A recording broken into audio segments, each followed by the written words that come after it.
Here we go. Pre-calculus, section 1.8 instructional YouTube video. Okay, ooh, my pocket's hanging out. There we go. All right, learning targets today are combined functions using arithmetic operations. So add two functions like this, like f plus g of x, f minus g of x, f times g of x, and f divided by g of x. And you can replace f and g. You can do, all right, f and g just like this. Those are just the letters. So we're going to evaluate compositions like f of g of x, or g of f of x, or g of x, whatever. And we're going to find the domain for different combinations of functions as well. So let's go ahead and let's jump right in. And let's talk about these first, these combinations using arithmetic operations, add, subtract, multiply, and divide. So functions are these cool things that they're defined, right? Each input has one and only one output. And what we can do is we can like add them together and make a new function. We can multiply them, make a new function. We can subtract them, make a new function. Just like we can with numbers, but with functions instead. So let's say we have f of x equals 2x minus 1, and g of x equals x squared minus 6x plus 5. And let's just go through and let's find each of these for these two functions, and then we'll evaluate it a couple values. All right, so if I want to find f plus g of x, all this is it's just saying f of x, so 2x minus 1, plus g of x, x squared minus 6x plus 5. It's literally the same as just saying f of x plus g of x. It's the same thing. It just creates a new function where I can go, all right, combine like terms. All right, I've still got 1, just a regular x squared. 2 minus 6 is negative 4x. Negative 1 and 5 is positive 4. So f plus g of x is x squared minus 4x plus 4. So if I wanted to know, let's say, f plus g of 2, what I could do is I could find f of 2, which would be 3, 2 times 2 is 4 minus 1. I could do g of 2, which is x squared, which is 4 minus 12 plus 5, so 9 minus 3 is, 9 minus 12 is negative 3. Add those together and I would get 0, right? F of 2 plus g of 2 equals 0, or I could just say, right, 2 squared minus 4 times 2 plus 4 gives me 4 plus 4 is 8, minus 8 is 0. So it's just 0.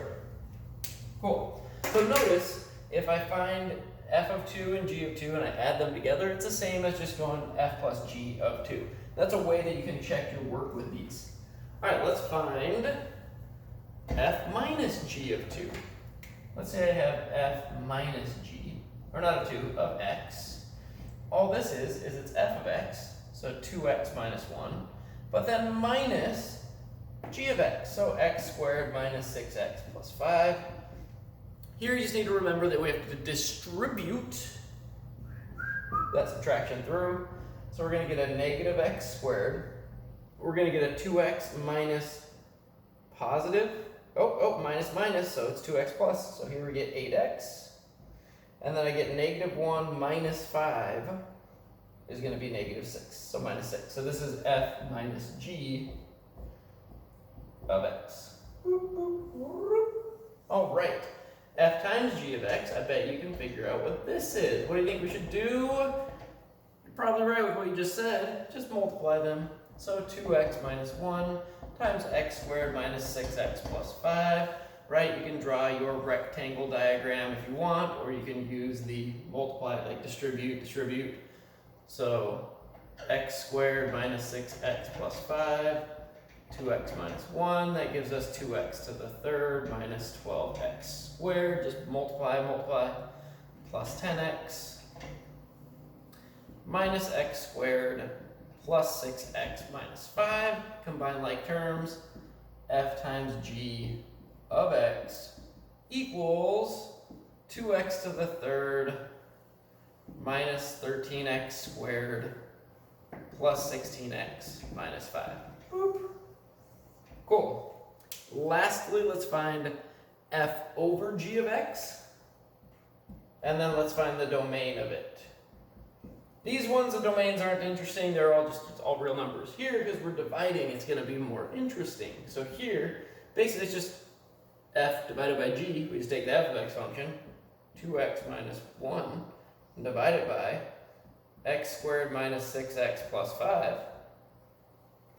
And that's it. We could try to simplify it by saying, well, this is the same as 2x minus 1 over, we can factor this and get x minus 5 times x minus 1, right? Because that multiplies to positive 5.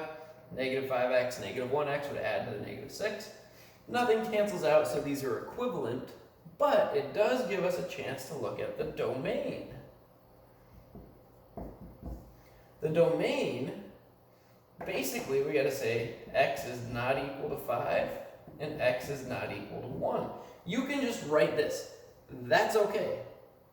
That's good enough. If you want to use the interval notation, you could go negative infinity comma 1 parenthesis union 1 comma 5 parenthesis union 5 comma infinity, to say we get all the numbers except 1 and 5, because those parentheses, we're not including those. All right, so that's adding, subtracting, multiplying, and dividing functions. With the domain, with the division, you just gotta find when this g of x function, and I should have explained this, sorry, it's a little bit late, it's like 8:20 that I'm making this video. Why? Because I care, and hopefully I'll continue being able to make these videos on time. Not trying to pat myself on the back, I procrastinated a little bit. What we did here is we just said, when is g of x not equal to 0? And that's how we found this. Because it's f divided by g, we gotta make sure that the denominator's not 0. All right, let's move on. Let's talk about compositions of functions. This should all be relatively, well, not easy, but it is the easier part of the lesson. Right? When you're supposed to add functions, you just add them. When you're supposed to subtract them, just don't forget to distribute that subtraction through the second function. Multiplying, don't forget to distribute or draw the, just draw the diagram, the rectangle diagram. When you're dividing, just write a fraction, see if you can get anything to cancel out. It won't always cancel out. And make sure that the denominator is not equal to 0. And, state your domain that way. All right. Unless, of course, you've got like an extra square root in there or something like that. There could be more domain restrictions than just the bottom, the denominator not equal to 0. All right, let's talk about compositions of functions. Compositions of functions. So this is like f of g of x, which means this. These are the same thing. F of g of x, f of g of x. Likewise, g of f of x. That's just g of f of x. I know I'm just saying the exact same thing and writing down two different things, but that's what it is. So basically, instead of having like the f function here, where it's like f of x, it's f of, and instead of the input just being x, the input for the f function is g of x. And here, the input for the g function is f of x. All right, so one function now has an input that is another function instead of just x. So let's do a couple examples. Let's say we have f of x equals 3x plus 2, and g of x equals 4 minus x squared. Yeah, cool. Now what we're going to do, let's find g of f of 2.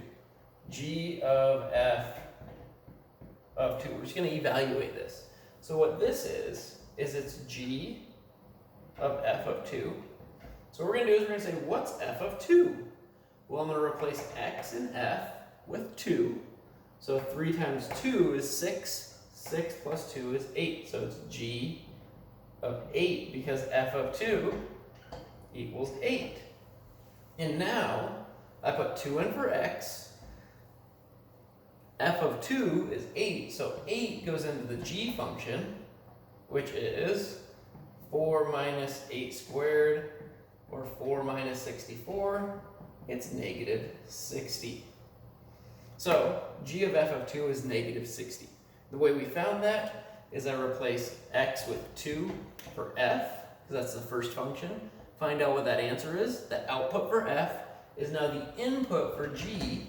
So f of 2 was 8, so I replace x in g with 8. So 4 minus 8 squared, negative 60.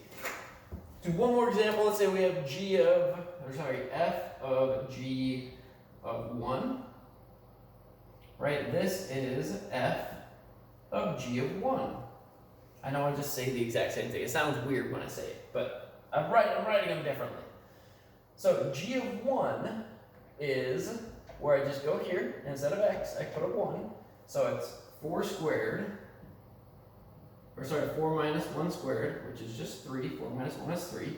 So I'm going to go f of 3, because g of 1 is 3. And I'm going to go 3 times 3 plus 2 is 11. Wonderful. Now what we're going to do is we're going to say, okay, cool, we kind of got the idea here. What we could have done is we could have just found out what is g of f, g of f of x with these functions. So what I do is I go here and I say, all right, it's g of f of x. So I'm evaluating the g function with, instead of an x, a 3x plus 2. So I'm replacing this x with a 3x plus 2 because the 3x plus 2 is what x is equal to. So I get 4 minus 3x plus 2 squared, which is 4 minus, we're going to get a 9x squared. We're going to get 2 of these, 3 times 2, or 3x times 2's, so 12x. So plus 12x, and then plus 4. Distribute that negative through. That gives us 9x squared, negative 9x squared, boop, boop, boop, minus 12x. The 4 minus 4 cancels out. So g of f of x equals negative 9x squared minus 12x. Now, anytime I want to know one of these, I could just go g of f of 2 is negative 9 times 2 squared is 4, minus 12 times 2, so negative 36. Uh-oh. I goofed. Where did I goof?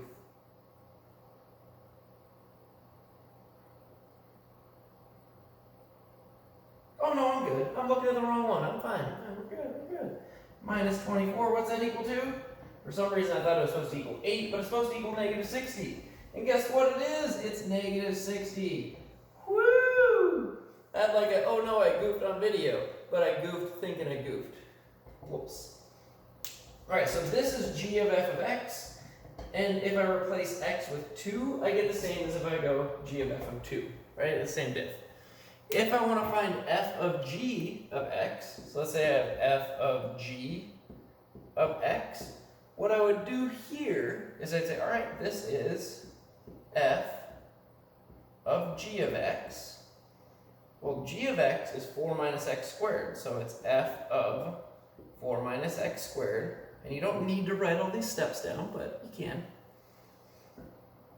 Well, the f function says whatever the input is, I'm going to triple it and add 2. So I'm going to go 3 times my input, which is now 4 minus x squared, and then add 2, plus 2. So here I go, well, 3 times that is going to be distribute 12 minus 3x squared plus 2. And that's going to give me, well, 14 minus 3x squared, or negative 3x squared plus 14. So this is f of g of x equals 14 minus 3x squared. Cool. All right. If I put a 1 in here for f of g of 1, I'm going to get 14 minus 3 times 1. 14 minus 3 is, bingo, 11. We're good. Cool. Let's do a more interesting example now. Sorry, little recap. F of g of x is this, where I just take the f function and evaluate it. Instead of with an x, I just take whatever g of x is and just plop it in for x there. So it'd be like 3 times this, plus 2. G of f of x is the opposite. Now the input for g is this, so I go 4 minus that thing squared. Okay, hopefully that helped. Let's do a more interesting example.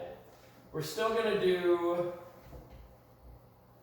f of g of x, but we got some different, more interesting f and g functions.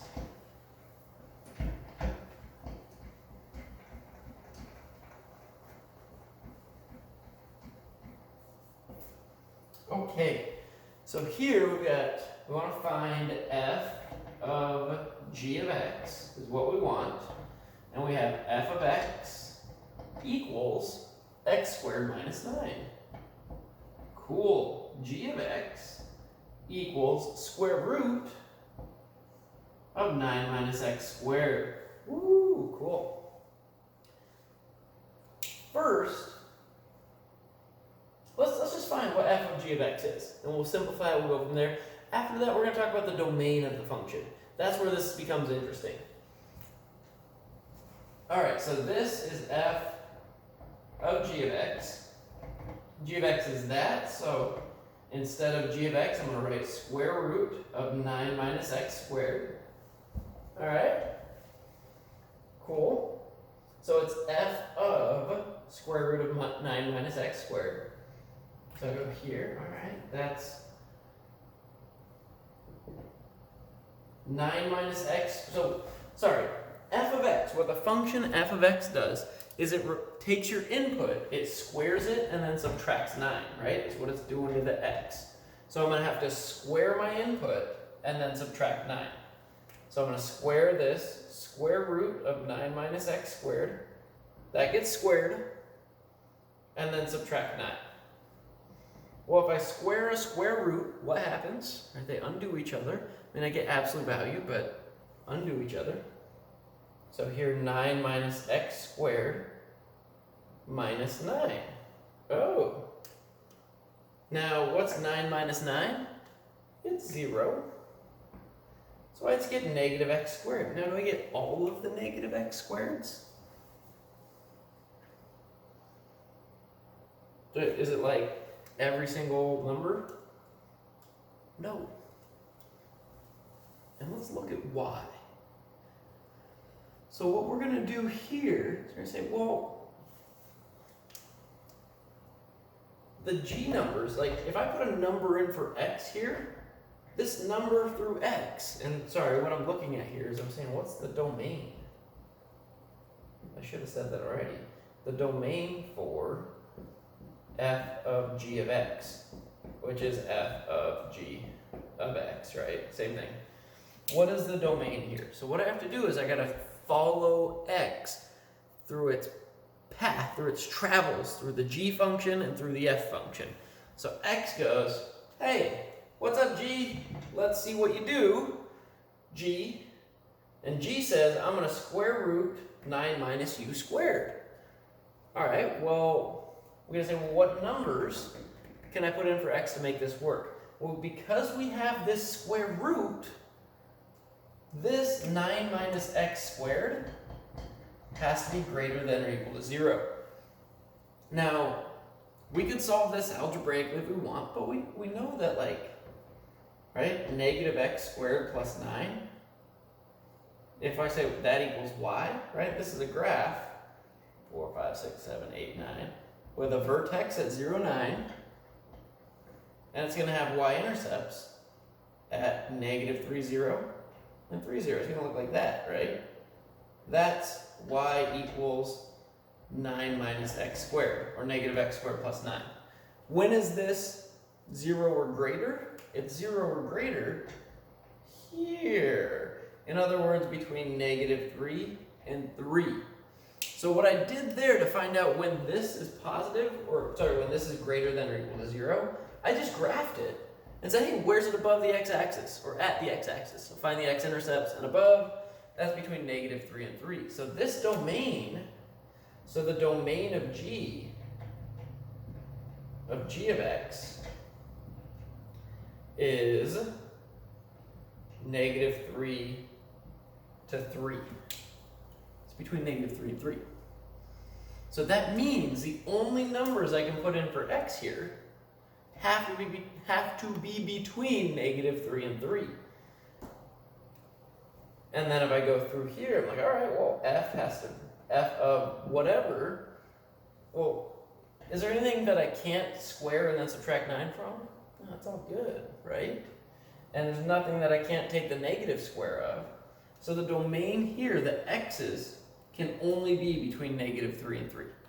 Why? Because if I have anything outside of here, I'm going to have an imaginary number coming out of the g of x function. So that's outside the bounds, or sorry, outside the domain for g of x. So it just doesn't work. So the domain here is from negative 3 to 3. And when finding the domain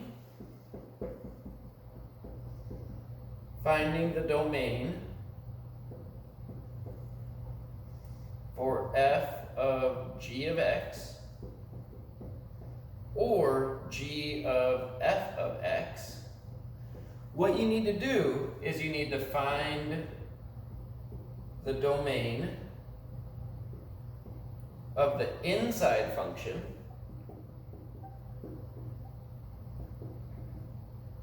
so here I'd have to find the domain of g of x like I did with this one. With this, I'd have to find the domain of f of x. And then find the domain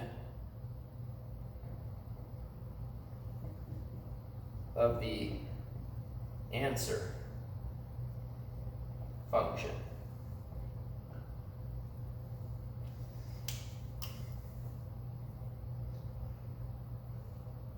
Yeah, cool. All right, I think that's it. Let's see. Do we want to do a more interesting case? I think that's good for now. Yeah, let me know if you have questions. That should be enough to get you started on the homework. And yeah, best of luck. Sorry for kind of a quick video and not as much good explaining. But you rock, you're awesome. Thanks for watching. Woo!